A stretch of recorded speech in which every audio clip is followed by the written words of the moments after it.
السلام علیکم، کیسے ہیں سب دوست؟ امید کرتا ہوں خیریت سے ہوں گے۔ آج کی میری ویڈیو کا ٹاپک جو ہے وہ ہے کانسٹیپیشن ڈیورنگ پریگنینسی، یعنی کہ حمل کے دوران قبض کا ہونا۔ حمل کے دوران قبض ہونا ایک عام مسئلہ ہے۔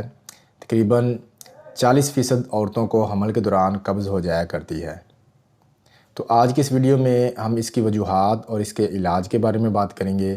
اگر آپ میرے چینل پر ابھی تک نئے ہیں، میرا یوٹیوب کا چینل سبسکرائب نہیں کیا تو اسے سبسکرائب کریں، ساتھ میں بیل کے آئیکن کو پریس کریں تاکہ میری ہیلتھ سے ریلیٹڈ جتنی بھی انفارمیٹیو ویڈیوز ہیں وہ آپ کو ملتی رہے۔ تو ہم بات کر رہے تھے پریگنینسی کے دوران قبض کے بارے میں۔ تو اس کی کازز کی بات کریں تو حمل کے دوران پروجسٹرون ہارمون کے لیولز زیادہ ہونے کی وجہ سے جو ڈائجسٹو سسٹم ہوتا ہے وہ سلو ہو جاتا ہے، جس کی وجہ سے قبض ہو جاتی ہے۔ اس کے علاوہ اکثر عورتوں کو حمل کے دوران الٹی یا متلی سی ہوتی رہتی ہے، جس کی وجہ سے ان کا کھانا پینا کم ہو جاتا ہے۔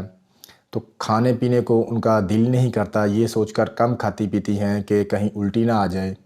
تو ایسی صورت میں جسم میں پانی کی کمی ہو جاتی ہے، اور جسم میں پانی کی کمی کی وجہ سے غذا جو ہوتی ہے وہ خشک ہو جاتی ہے اور اس کی وجہ سے قبض ہو جاتی ہے۔ اس کے علاوہ حمل کے دوران پیٹ میں بچے کی موجودگی سے پیٹ میں انتڑیوں پر جو ہے وہ دباؤ ہوتا ہے، جس کی وجہ سے انتڑیوں میں غذا گزرنے کا عمل سلو ہو جاتا ہے، اور بڑی آنت میں پخانہ زیادہ دیر رکا رہنے کی وجہ سے اس سے پانی کا انتظام زیادہ ہو جاتا ہے، جس کی وجہ سے پخانہ سخت ہو جاتا ہے اور قبض ہو جاتی ہے۔ اس کے علاوہ پخانہ روک کر رکھنے سے، جلدی واش روم نہ جانے کی وجہ سے بھی بڑی آنت میں پانی کی ابزارپشن زیادہ ہو جاتی ہے اور پخانہ خشک ہونے کی وجہ سے قبض ہو جاتی ہے۔ اس کے علاوہ فزیکل ایکٹیویٹی نہ ہونے کی وجہ سے بھی قبض ہو جاتی ہے، کیونکہ کچھ عورتیں پریگنینسی میں زیادہ لیزی ہو جاتی ہیں، ہر وقت بیٹھی رہتی ہیں یا زیادہ ٹائم لیٹی رہتی ہیں۔ وہ سمجھتی ہیں کہ ان کو پریگنینسی ہے اور زیادہ آرام کرنے کی ضرورت ہے، تو فزیکل ایکٹیویٹی نہ ہونے کی وجہ سے، ورزش نہ ہونے کی وجہ سے انتڑیوں کی جو حرکت ہے وہ سلو ہو جاتی ہے، ہاضمہ سست ہو جاتا ہے، جس کی وجہ سے قبض ہو جاتی ہے۔ اس کے علاوہ کم فائبرز والی غذائیں کھانے سے بھی قبض ہو جاتی ہے۔ فائبرز وہ چیزیں ہیں جو کہ ہماری غذا کا تو حصہ ہیں لیکن ہمیں انرجی پرووائڈ نہیں کرتے۔ فائبرز ہماری انتڑیوں کو ملائم کرنے میں مدد کرتے ہیں۔ تو فائبرز جو ہیں وہ سبزیوں میں اور پھلوں میں زیادہ مقدار میں پائے جاتے ہیں۔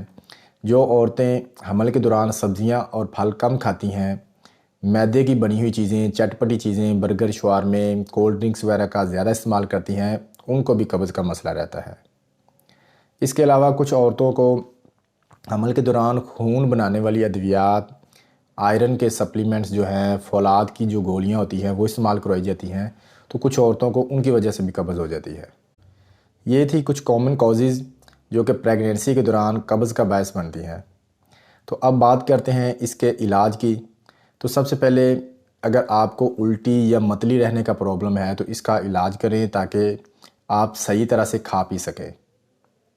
اس کے علاوہ پانی کا زیادہ سے زیادہ استعمال کریں، کیونکہ پانی جو ہے وہ ہمارے سٹول کو نرم کرنے میں، سافٹ کرنے میں ہیلپ کرتا ہے۔ تو دن میں 10 سے 12 گلاس پانی لازمی پئیں۔ اس کے علاوہ فائبرز والی غذاؤں کا زیادہ استعمال کریں۔ فائبرز کے بارے میں جیسے کہ میں نے پہلے آپ کو بتایا ہے کہ یہ ہماری انتڑیوں کو ملائم کرنے میں مدد دیتے ہیں، تو ان کا زیادہ استعمال کریں۔ سبزیوں میں، پھلوں میں زیادہ فائبرز جو ہوتے ہیں موجود ہوتے ہیں، تو سبزیوں کا زیادہ استعمال کریں، پھلوں کا زیادہ استعمال کریں۔ پھلوں میں سیب کا زیادہ استعمال کریں۔ اس کے علاوہ سلاد کھایا کریں، مکس پھل کھایا کریں۔ اس کے علاوہ دودھ کا لازمی استعمال کیا کریں۔ اکثر عورتیں پریگنینسی میں دودھ بالکل نہیں پیتیں، تو اس کی وجہ سے بھی انتڑیوں میں خشکی ہو جاتی ہے اور قبض ہو جاتی ہے۔ تو دودھ کا لازمی استعمال کیا کریں۔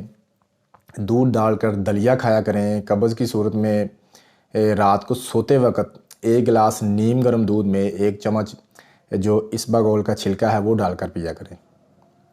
اس کے علاوہ دہی کھایا کریں۔ روٹی جو ہے وہ چکی کے آٹے کی اور چھان سمیت بنا کر کھایا کریں۔ چاول جو ہیں وہ کم سے کم کھائیں، کیونکہ چاول میں فائبرز موجود نہیں ہوتے۔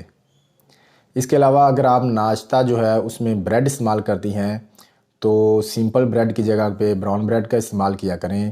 اور ایک اور امپورٹنٹ بات کہ بھوکی پیاسی مت رہا کریں، کچھ نہ کچھ کھاتی پیتی رہیں، کیونکہ زیادہ دیر بھوکا رہنے سے بھی قبض ہو جاتی ہے۔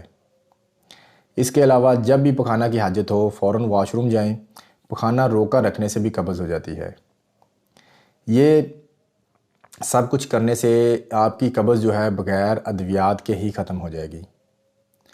اگر یہ سب کچھ کرنے سے، ان احتیاطی تدابیر پر عمل کرنے سے، غذا میں فائبرز کا زیادہ استعمال کرنے سے، پانی کا زیادہ استعمال کرنے سے، پھلوں اور سبزیوں کا زیادہ استعمال کرنے سے، دودھ کا، دہی کا اور روٹی چھان سمیت کھانے سے بھی آپ کی قبض ختم نہ ہو، تو پھر آپ اپنے ڈاکٹر کے مشورے سے پخانہ نرم کرنے والی جو ادویات ہوتی ہیں، سٹول سافٹنر جو ہوتی ہیں، وہ استعمال کر سکتے ہیں۔ یہ تھی میری آج کی ویڈیو، امید کرتا ہوں آپ کو اس سے فائدہ ہوگا۔ اگر یہ اچھی لگے تو اسے لائک اور شیئر ضرور کیجیے گا۔